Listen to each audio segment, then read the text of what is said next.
Hello, everyone. I'm Yesh Slenk, manager with EDF's Climate Corps program and host of Degrees, EDF's podcast about planet-saving careers. Thank you so much for being with us today for our first ever Inside Solutions event. Inside Solutions is a brand new webinar series where we're giving you, our viewers, a chance to dip behind the scenes of Environmental Defense Fund's exclusive magazine, Solutions.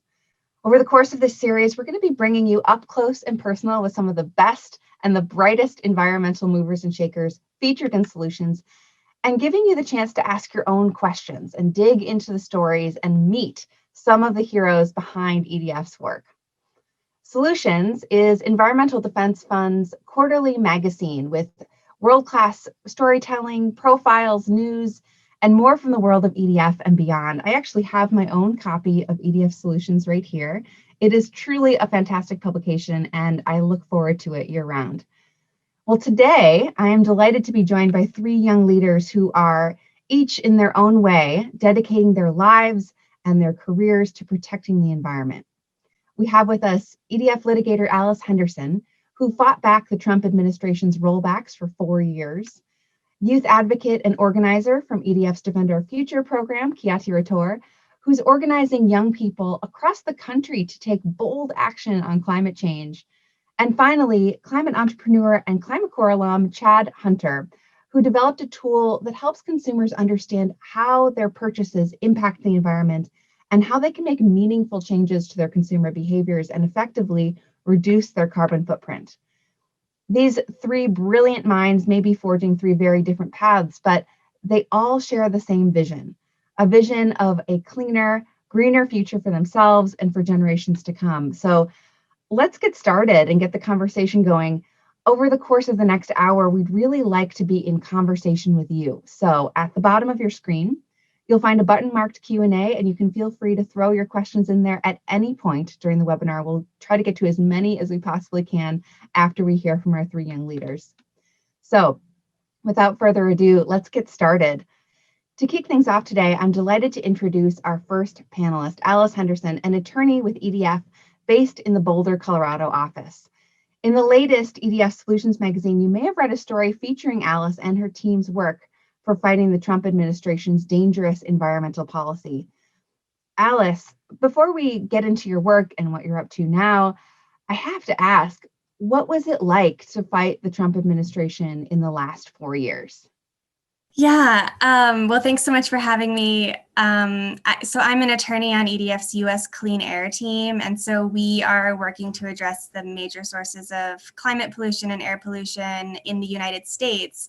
And so for the last 4 years, that's basically meant just trying to preserve the Obama era standards for sectors like the power sector, the transportation sector, oil and gas. And it's been exhausting. I think really the only saving grace over the last 4 years was maybe the Trump administration's own incompetence. They had such a disregard for the rule of law that they cut corners all the time. And so that allowed us to challenge not only the substance of what they were doing, but the way that they did it. And we won a lot more court cases because of how shoddy the rules were, and not only because of their health and climate impacts. So yeah, it's been a rough 4 years. I think for myself personally, it would have been a lot harder if it wasn't my job to fight the Trump administration, and just be able to spend the last 4 years doing that work. Well, on behalf of myself and my family and everyone at EDF and probably everyone on the line, thank you for what you have done and what you continue to do. Well, let's shift to what you're up to now. Trump administration is behind us in many ways, but we still have big fights ahead of us. So tell me a little bit about what you're up to and what your work is focused on these days. Yeah, so I work primarily on the transportation sector, which is the largest source of greenhouse gas emissions in the United States. It surpassed the power sector a few years ago in terms of its climate impact. And so that's huge. It's really important to address those emissions. It's also a really exciting sector to be working in because it is poised for transformation right now. You have automakers making really ambitious electric vehicle announcements. And I actually have a couple of slides that speak to sort of the state of the industry right now. So for example, there are numerous studies that kind of are reaching a consensus that electric vehicles will achieve cost parity with internal combustion engine vehicles or gas vehicles in the next 4 years. And the announcements from automakers, not only about their targets for sales of electric vehicles, but also the money that they're putting behind it is really showing that the transition is happening. Automakers are investing hundreds of billions of dollars in the technologies that they need to sell electric vehicles. And so we're advocating for standards that would achieve 100% EV sales by 2035, which is just so important for addressing climate change. And I have one other slide that speaks to the importance of these standards. One of the things that EDF is really focused on right now is not just the climate impact, but the health impacts of the transition, and especially the impacts to the low-income communities that are most affected by vehicle pollution. And so just wanted to share a couple of these statistics about the importance of reducing vehicle pollution, not just climate pollution, but also health-harming pollution. Well, with the health on top of everyone's mind these days, for many reasons, I can see why your work is so important. But beyond the obvious, why is what you're doing, working on this transition, so important and so crucial to be tackling in this moment? Yeah, well, I mean, we just lost 4 really important years in the climate fight where the United States did not make any progress, and they were 4 years that we really couldn't afford to lose. And I think in a lot of ways, we saw that the Trump administration was sort of an awakening to the ease with which some of the things that we take for granted can be destroyed. Not just in climate policy, but I think climate policy is one example. The Obama administration finalized a lot of really important climate standards in the very last year of the administration. And so that made them really vulnerable to the next administration being able to come in and repeal everything. And so we're fresh off of that era and just like acutely aware of how important it is to get standards in place as quickly as possible. Well, and I want to talk about challenges next. I mean, obviously, a major set of challenges, being the Trump administration, are gone. They're not part of your everyday work anymore. But what challenges are you facing as you strive to advance this work at such an accelerated pace? Yeah, I mean, I think that's exactly it. It's the challenge of ensuring that these standards don't get delayed or deprioritized, ensuring that they are as protective as we need them to be, that they don't get watered down. There's real advocacy to be done there, even with an administration like this one. And then the other thing we're doing is thinking really carefully about legal resilience and making sure that these standards will withstand challenges that we expect to get from, even if you promulgate a standard that you think is completely lawful and within an agency's authority, it's climate change, and these are standards that affect industry, and so you have to be prepared for a legal challenge. So the theme of today's conversation is about solutions. You are working on legal solutions. Our other guests are working on other types of climate change solutions. What are some of the solutions that you're working on right now? Yeah, I mean, I think that's one of the things that's so great about being an attorney for EDF is that, that's my area of expertise, but I get to work with EDF's analysts, our economists, our scientists, all of the amazing experts who lend that knowledge to advocating for the standards that the science dictates that we need. And so, a lot of the work we're doing now in the lead up to what we hope will be swift transformative standards, for example, that transition us to accelerated electric vehicle sales, is sort of developing that rigorous data to support our advocacy and working with our analysts to do that. So, showing that electric vehicles are reaching cost parity imminently with ICE vehicles, and collecting all of the data that supports that, making the health case and showing how important it is for near roadside communities that we make this transition, showing that these standards will be good for consumers, good for the economy, good for auto workers. It is a win-win program that we're advocating for. So it's the data is all there. It's just a matter of pulling it together and packaging it and making those benefits known. So exciting. Well, I wish we had more time to dig in. We'll definitely have more time during Q&A. Before we close out your segment, I would love for you to leave our audience with one thing that you'd like them to remember about your work as they go about the rest of their day or talk to others in their family about what they learned. Yeah, I mean, I think it's really easy to feel discouraged about climate change and what we can do to address this massive problem. But the way I think about it is, when you have a problem like climate change where there is no one solution that will fix it, that doesn't mean that nothing we do matters. It means that literally everything that we do makes a difference that gets us to the reductions that we need. And so I hope that people come away from conversations like this with that sense of, it's up to all of us together to fix this problem. And so everything that folks can do to share knowledge with their neighbors and, talk to their elected officials and influence the corporations that sell the products that they buy. All of the above makes a difference here. Well, thank you. I look forward to digging into this with you further in just a couple of minutes. We'll transition into our next segment with Kiati Rator. Thank you. Great. Well, I'm so excited to transition to our next panelist. Kiati is joining us from EDF's Defend Our Future and dialing in from New York City. Kiati, thanks so much for being here today. Why don't you introduce yourself and tell us a little bit about what you do? Sure. Thanks, Yesh. I'm Kiati Rathore. I use pronouns she, her. Well, I started my career as an architect and planner. My love, however, for exploring sustainability and climate strategies got me here, and now I'm a full-time climate advocate.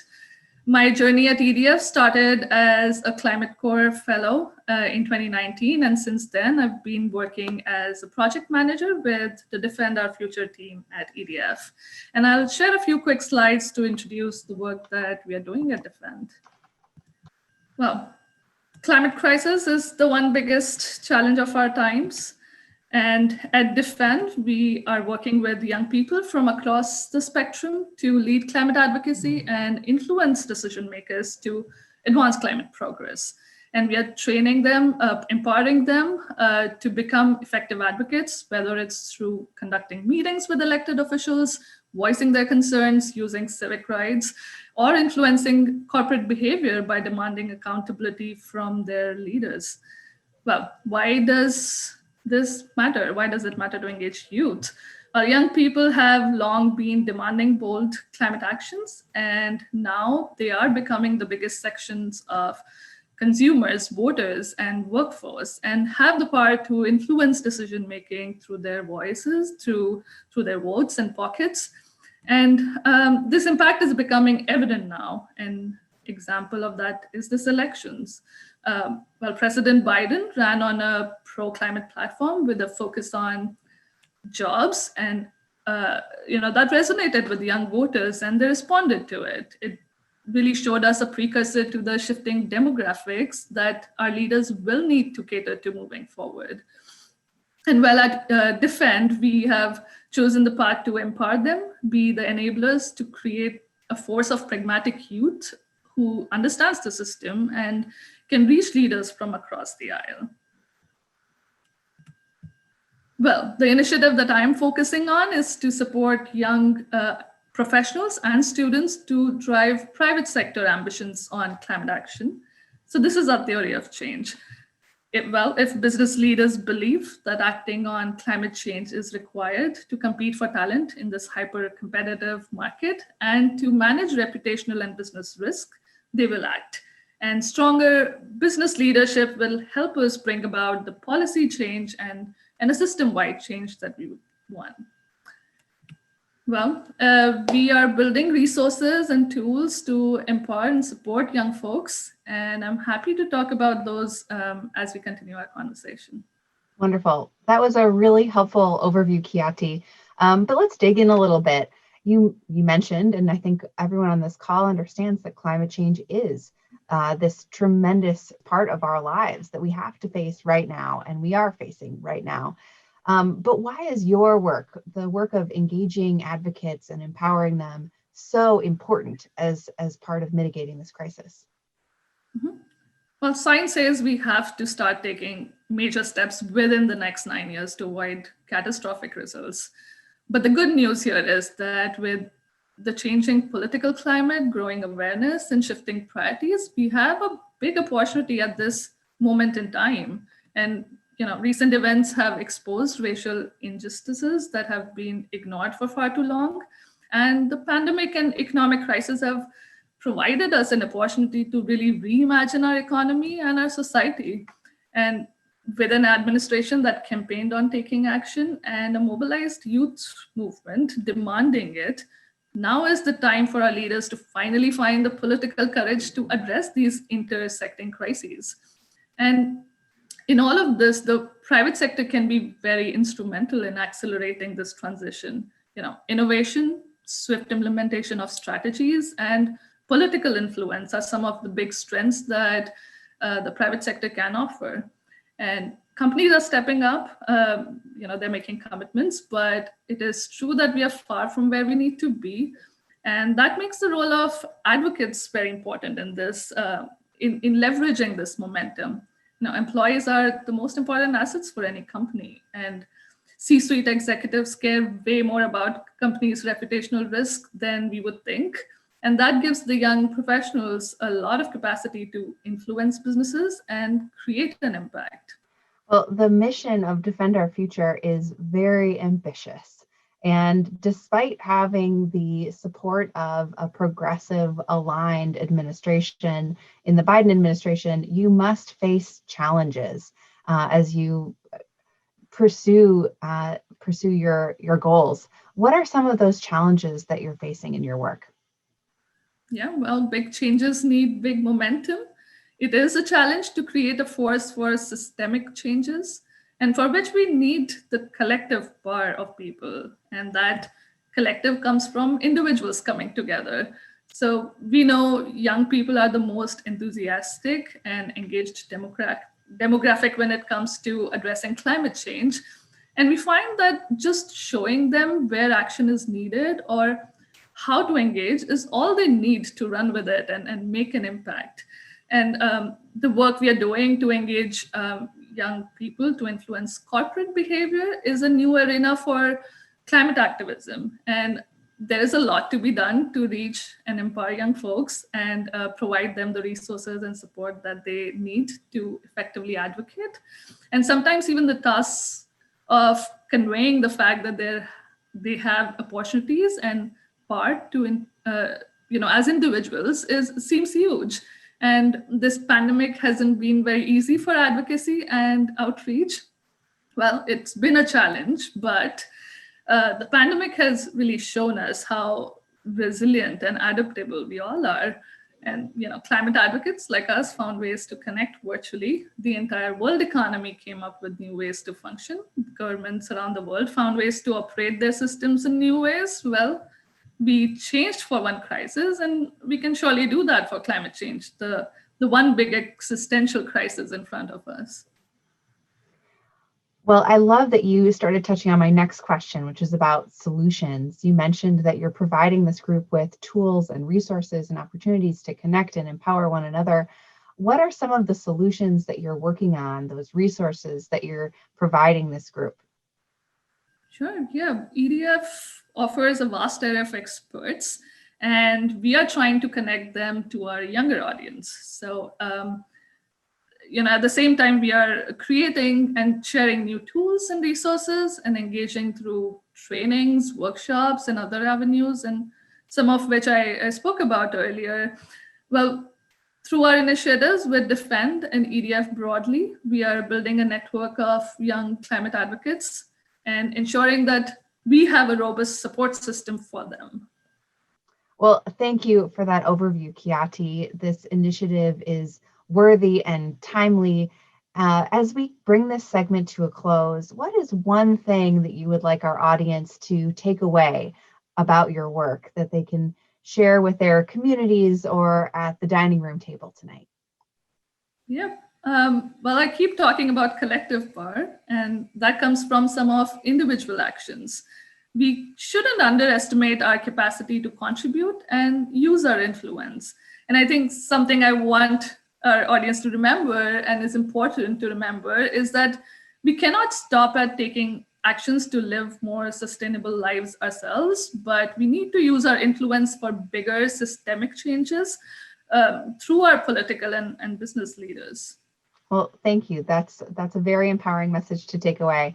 Kiati, I look forward to opening it up for questions in a couple of minutes, and I'm sure our audience would love to dig in a little bit further into your work. So thanks again. Hang tight.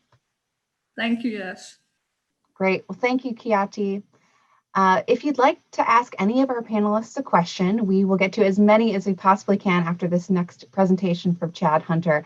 So if you have a question, please navigate down to the bottom of your screen to the button marked Q&A and enter your question there. Again, we'll get to as many as we possibly can after this next presentation. Well, as we bring our panel to a close, I'm really excited to introduce you to our final panelist, Chad Hunter. Chad, why don't you introduce yourself and tell us a little bit about what you do. Thanks, Yesh. Yeah, excited to be here and excited to be on this panel. So I'm CEO and co-founder of Carbon Insights. And in my spare time, I also work full-time at the National Renewable Energy Lab in the Center for Integrated Mobility Sciences as a team lead. And my research focuses on the intersection of economics and renewable transportation systems. I like how you said in your spare time, as if that's a real thing for you. Well, let's get to it. In your role at Carbon Insights, what is the fierce fire-breathing dragon that you and your team are trying to slay? So it's funny actually. So I was a 2019 Environmental Defense Fund Climate Corps Fellow, and out of that fellowship, we kind of recognized this fundamental problem of there's a lot of urgency around climate action, but there's not a lot of understanding of everyone's personal carbon footprint. And so my co-founder and I actually had the similar ideas simultaneously, and we were connected through EDF Climate Corps' startup workshop that Daniel Hill runs there, which is a big kudos to him that he actually kind of facilitated this and is really a catalyst for our company. And so for Carbon Insights, our mission is to develop carbon literacy across everyone in the US. So really enabling people to understand their carbon impact. And the way that we're trying to achieve that is to develop a back-end service where financial institutions can leverage our service to understand how consumption drives environmental impact. And so we've developed the service to be flexible and easily integrated into any financial institution's software, such that, to maybe next week on your smartphone application, if it's a Bank of America or a Wells Fargo app, you can see your consumption, your credit card transaction, and then an environmental impact right next to it.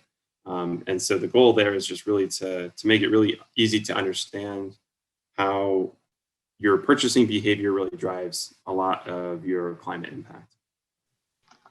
It's exciting work. And why is your work so important in this moment? I mean, of course, we have climate change at our doorstep, but to dig into that a little bit more about the urgency for what you're accomplishing with Carbon Insights. Yeah, that's a really good point, Yesh. I think everyone recognizes the urgency for climate action. I think the paradigm shift is that today there's this huge momentum for individual consumers and their interest level to make that change. They also have the willingness to make that change. There's been polls showing that 77% of people would go through and change their behavior as much as they did for COVID-19 as they will do for climate change. And then clearly there's the need to meet the Paris Agreement Accord, which is a really aggressive target, but we need to make urgent climate action now.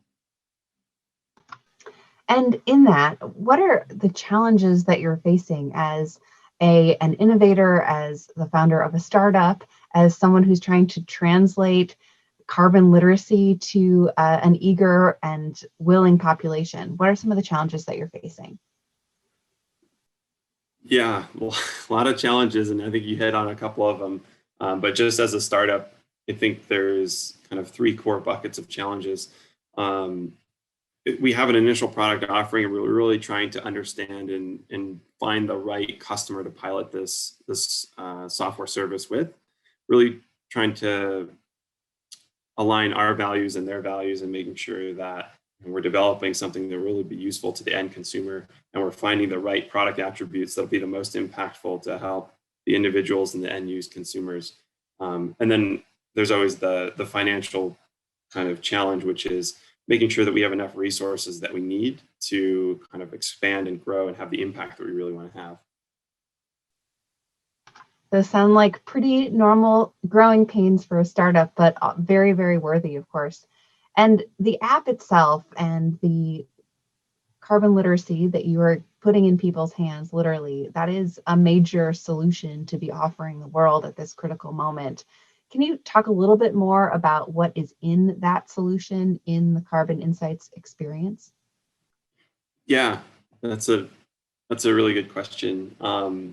So I think this really goes back to 2019 when we were EDF fellows, and we're trying to understand, from my own perspective, what can I do? And there's just a lot of confusing metrics out there. There's a lot of confusing stats. Should I buy an electric vehicle? Should I walk to work? Should I bike to work? Should I go vegan? Or what is it that I can do today? And so we're really trying to kind of use data to cut through that confusion, and really just kind of very clearly articulate, this is your carbon footprint. Here are some recommendations on what you can do to reduce it. Here are the top 2 or 3 maybe biggest categories of your carbon footprint, and here are maybe the 2 or 3 top biggest categories of what you can do to reduce it. And then here are some carbon offsets that we trust, that we verify, or we don't verify, but we've done our due diligence to understand which carbon offset providers are maybe the most reputable, and we'll try and connect you with them to really cut through, again, a lot of that confusion that if you're just Googling it, trying to figure out how you can live a sustainable lifestyle, it's very confusing. And I think that it inhibits a lot of action that should be taken by the individuals. Myself included, I really look forward to using this, because even though I'm in the sustainability and energy and environmental space and movement, I still can't answer all of those questions. And so I'm very eager for this to come to market.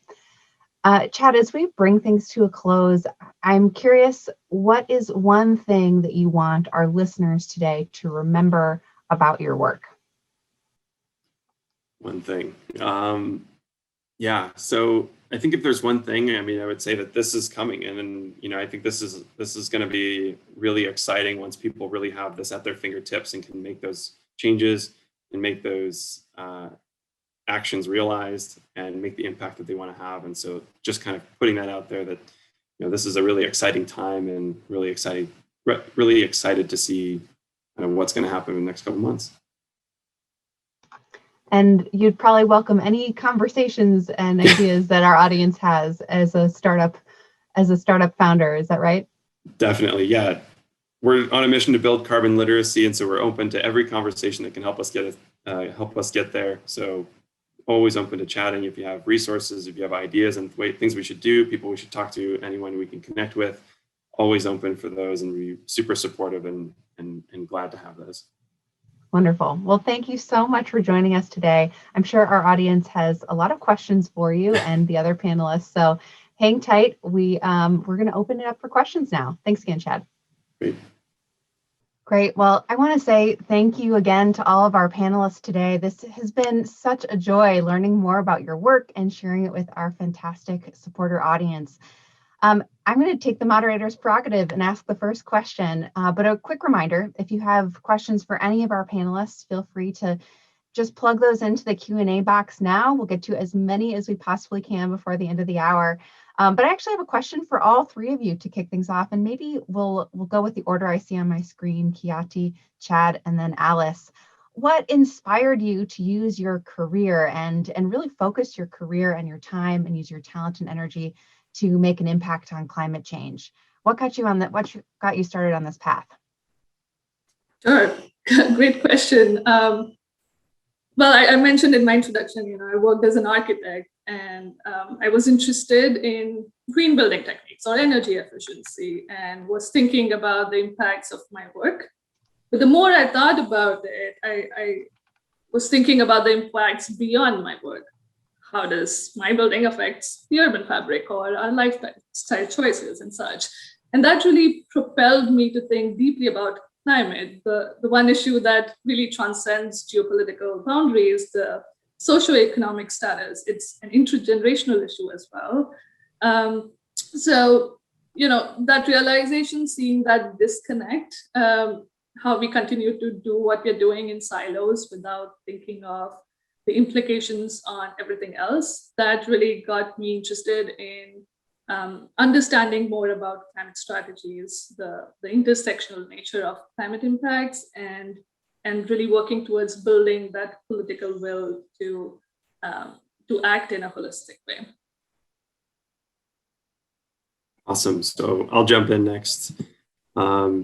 Yeah, I think it really goes back to when I was growing up, outdoors and being outside and being outdoors is always a big part of my life growing up. And I feel like, just, seeing clean air, having clean air and being part of nature has always been really important. And then combining that with my background and undergraduate chemical engineering degree, I took a green engineering course there, and I really kind of got into it at that point. And you kind of see the vision, you see that, this is something that we're going to need to make over the next, or going to need to do over the next 10, 20, 30 years. And I just wanted to be a part of that change. And so that's put me on the current trajectory, and I've never really looked back. So it's been fun. Yeah, I think my path has been maybe a little similar to Chad's. I grew up in New York City and didn't have a lot of easy access to natural spaces in the city. And so I think as a child, I came to really cherish the opportunities that I had to be, in upstate New York or a couple other places that I was able to visit as a child and just experience the natural world. And so I knew as a college student, young person, that I wanted to do something in the public interest, something related to the numerous environmental issues that we face. And sort of coming from that mindset, climate is completely unavoidable. And that, I think, is how I came to the position that I'm in. And in all three cases, we're so glad that you are all on this path and doing this work and making the impact where you are, and in three really unique lanes. So thanks for sharing a little piece of that for our audience. My first question from the audience now is going to be directed at Alice. Alice, this is a question from William Yoder. How much of Trump's environmental degradation can be restored now that we are past that administration? Yeah, I mean, I think I tried to address that question a little bit in my opening remarks, that mostly the problem is the time that we lost.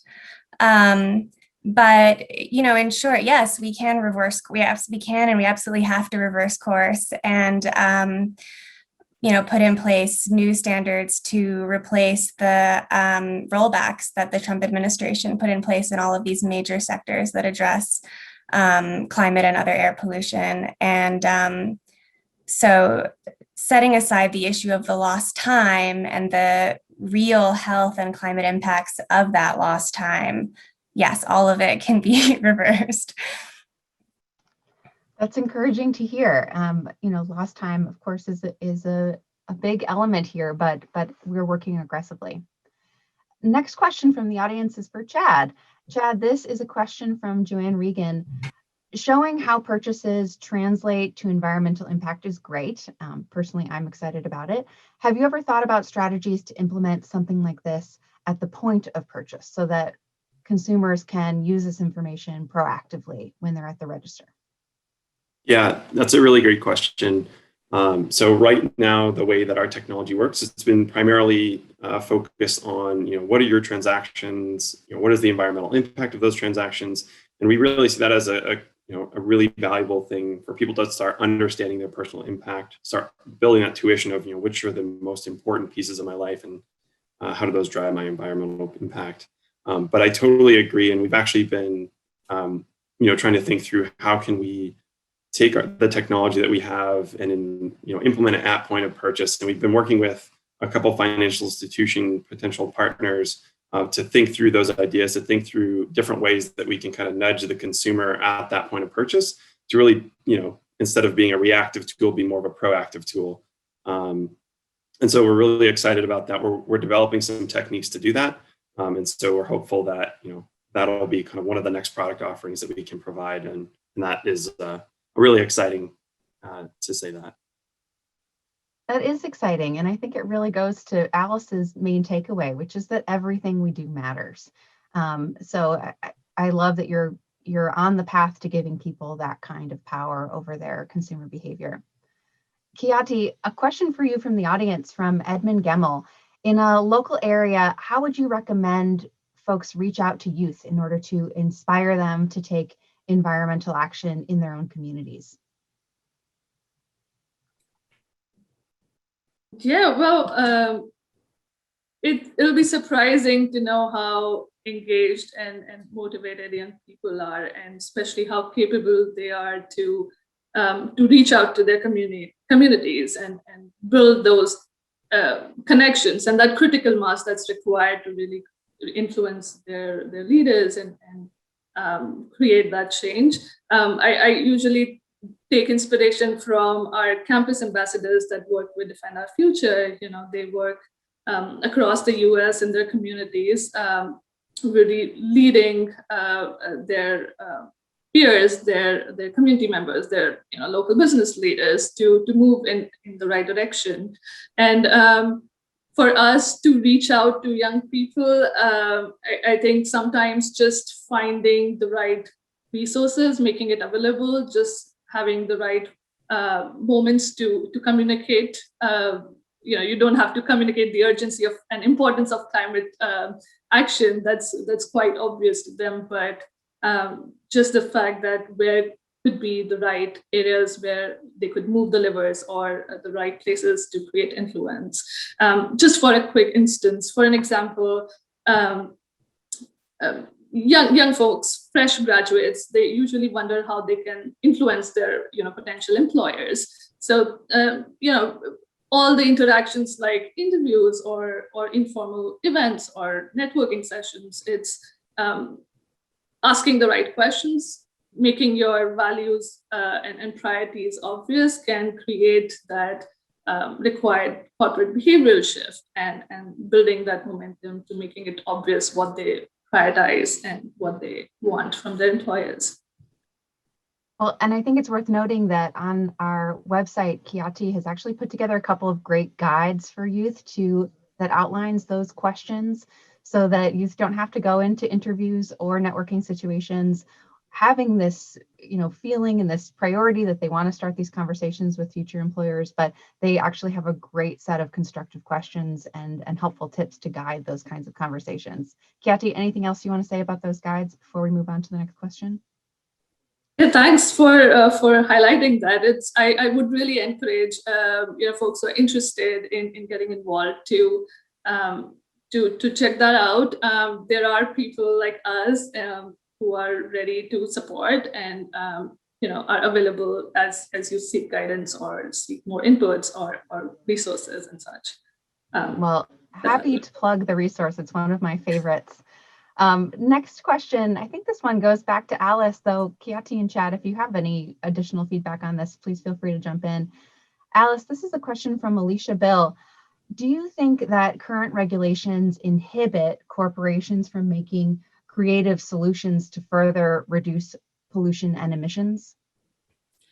I think that's an excellent question, and certainly one that requires some consideration on a case-by-case basis. I can say for the regulations that I'm most familiar with, which are EPA's regulations under the Clean Air Act, there is a long-standing approach of setting benchmarks, saying here's the reductions that we want to achieve, here's the target, and then giving industry a lot of flexibility in deciding how to reach those targets using either, the most mainstream technologies that are available, or oftentimes regulations create alternative approaches that give companies opportunities to say, there's this other emerging technology that hasn't been researched as much, but we want to devote more resources to it and use it. And so EPA air pollution regulations often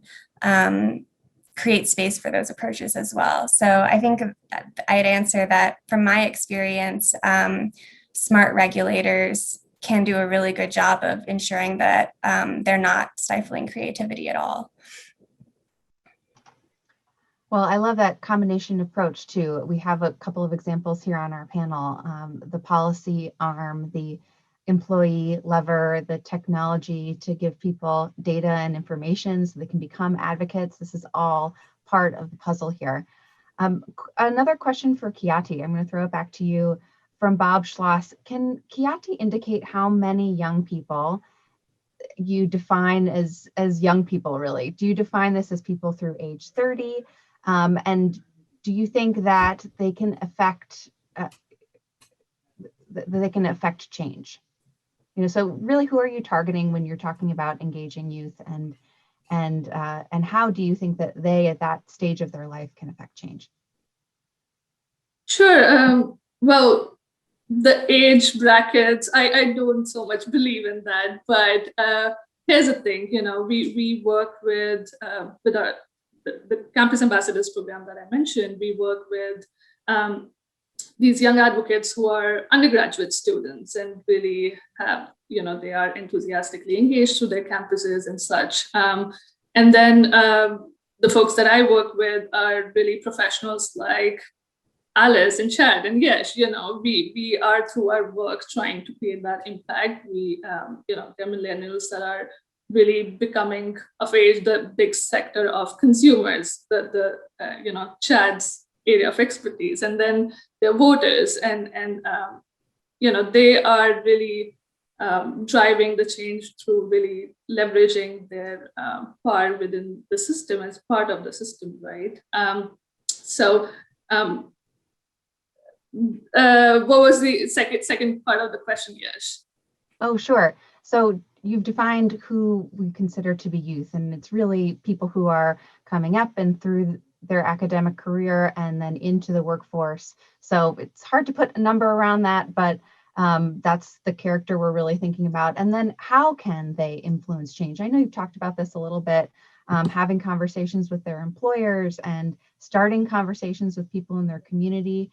Would you say that qualifies as the focus of your work in empowering these folks, or what else goes beyond? Yes, absolutely. I did speak about that,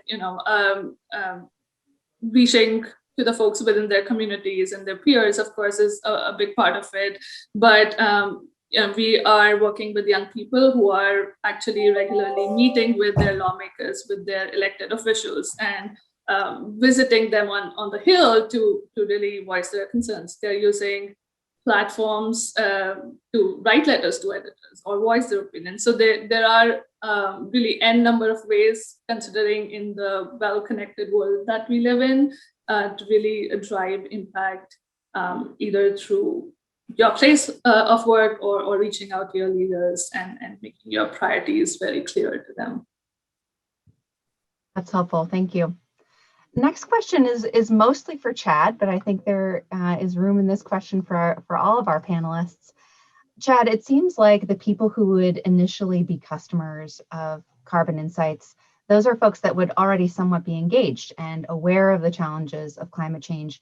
Do you have any specific plans to try to engage folks for which climate change is not top of mind in their everyday lives? And then for the panelists, do you have thoughts on how to drive interest and engagement amongst young people who are not currently as engaged? So let's hear from Chad first, and then Kiyati and Alice, if you have additional thoughts on how to get young people engaged around this issue. Great. Yeah, that's a really good question. And that's key because, individually, no one of us can solve climate change, but collectively, we can, right? And that's the whole point.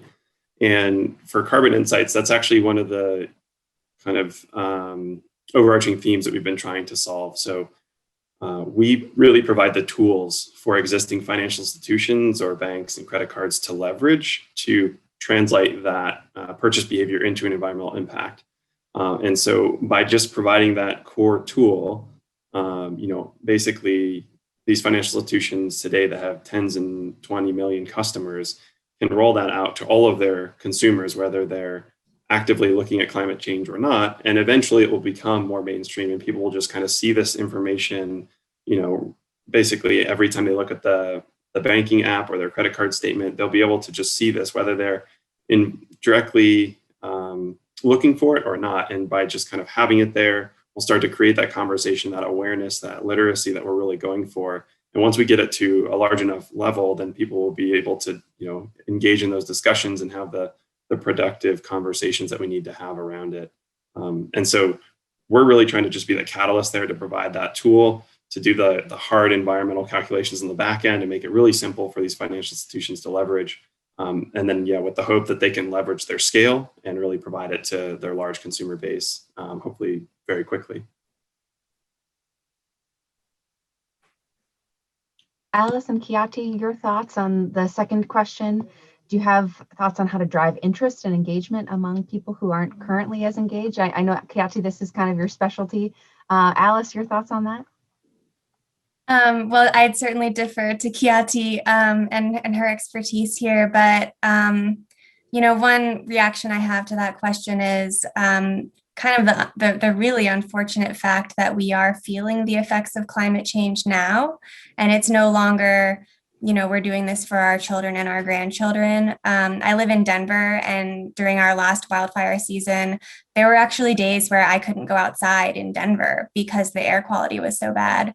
And that's nothing compared to the communities where those fires were actually blazing west of us. And so, people who maybe aren't engaged on the climate issue are certainly engaged when their communities are threatened by some of these severe weather events. And so I think our job as advocates is to try and reach those audiences and try and help connect those dots and help people understand when things like this happen, this is all related to the problem that we're trying to solve. Absolutely, good point. Connecting the dots for people sometimes can be really crucial, and that's what I've kind of learned through my experience working as an advocate. I'll share an example that gives me hope, and I try to share it with folks. It's the transportation sector that Alice spoke about through her presentation. We are seeing the change now.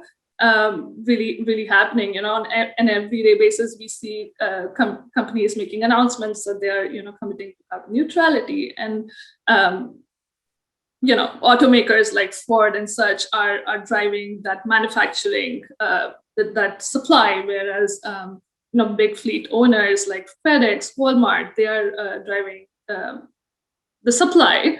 And then there are companies like Lyft that are, moving to carbon neutral rideshare platforms. So that's transforming the modern transportation, right?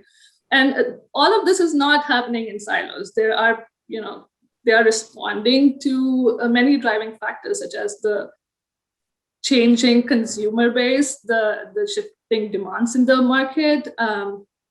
They're trying to realign their brand identities to all of your opinions and your priorities. So that kind of illustrates how individuals and our engagement and our priorities really make difference from bottom up as well. Well, I'd like to transition to one more question from the audience, and then I have a question for all three of you. Alice, this question is for you from Roger Shamel. Law is largely based on precedents to which climate has not contributed or been a main factor, and it's changing at every moment. How do you deal with this in your work? Yeah, that's a really important question. And certainly, the gut reaction to that is this is why we need climate legislation, so that we have new laws that reflect our current reality.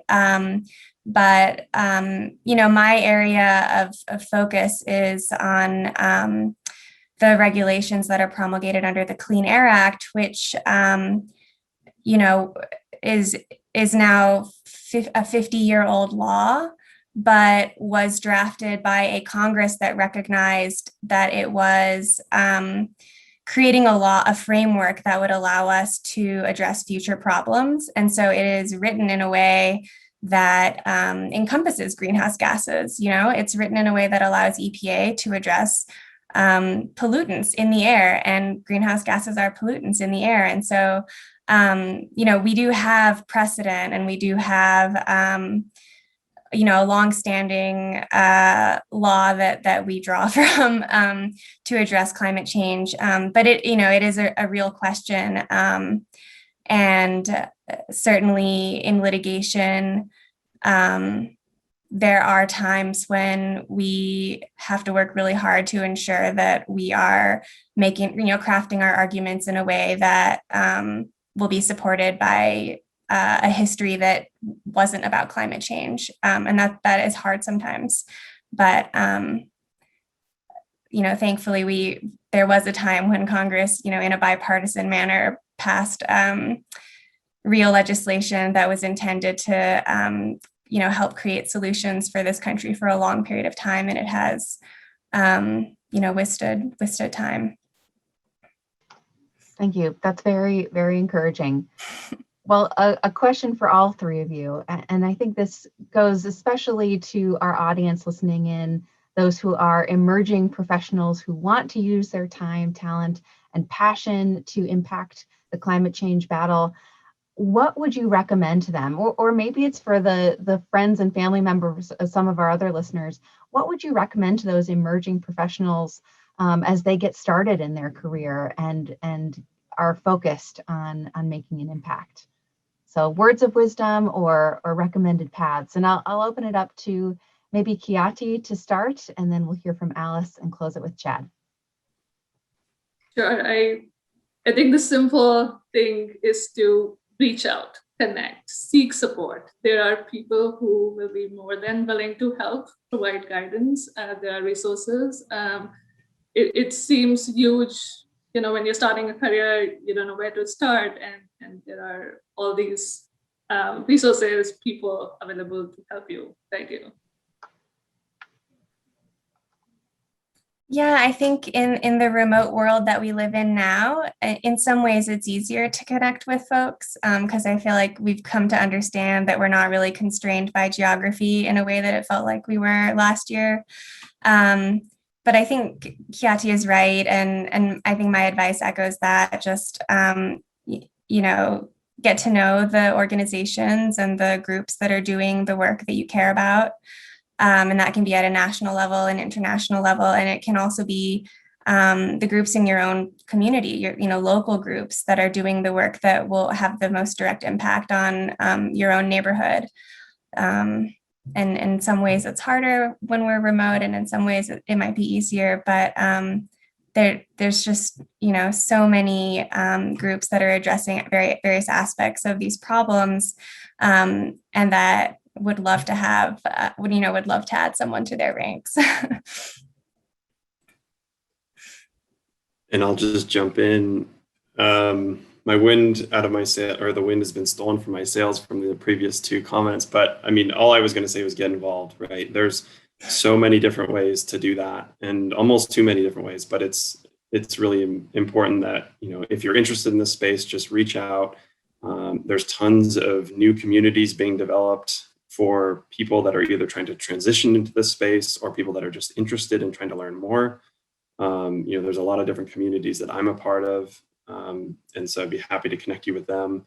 And from my experience, and maybe echoing the what's been said here already, is that I haven't actually met anyone who's turned down a conversation around climate change. We're all kind of excited to talk about it. We all love to talk about it. We want to do something, we want to help others do something. It's been one of the most encouraging networks and groups of people I've ever interacted with. So definitely just get involved, find something you're passionate about, renewable energies, agriculture, whatever it may be, and just jump right in, learn more, and talk to people, and just get involved.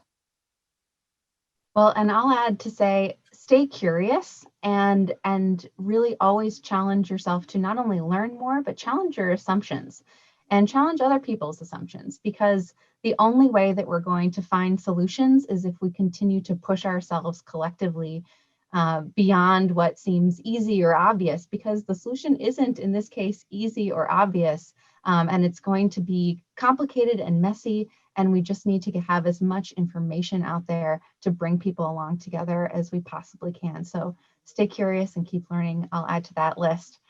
Well, as we bring things to a close, I want to thank everyone on the line for joining us during this first session of the Inside Solutions series. This has been so much fun.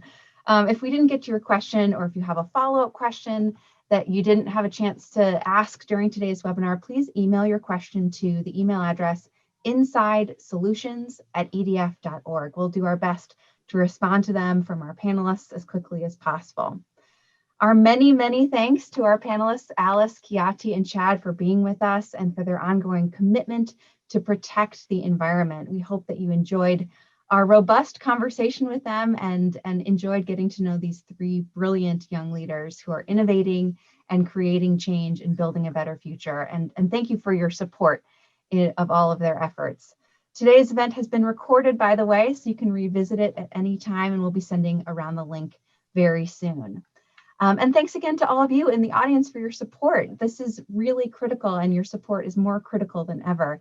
If you'd like to receive your own copy of Solutions, where you can find more stories like Kiati's, Alice's, and Chad's, the quarterly magazine will arrive at your door and is available exclusively to EDF members. And all it takes is a donation of $25 or more. You can learn more about becoming a member by visiting edf.org/donate. Well, we look forward to seeing all of you at the next webinar in the Inside Solutions series, which will be on May 19th at 2 p.m. Eastern Time. A link to RSVP for the event will also be shared with you all in a follow-up email. So thanks again, everyone, for joining us. Enjoy the rest of your day. Take care.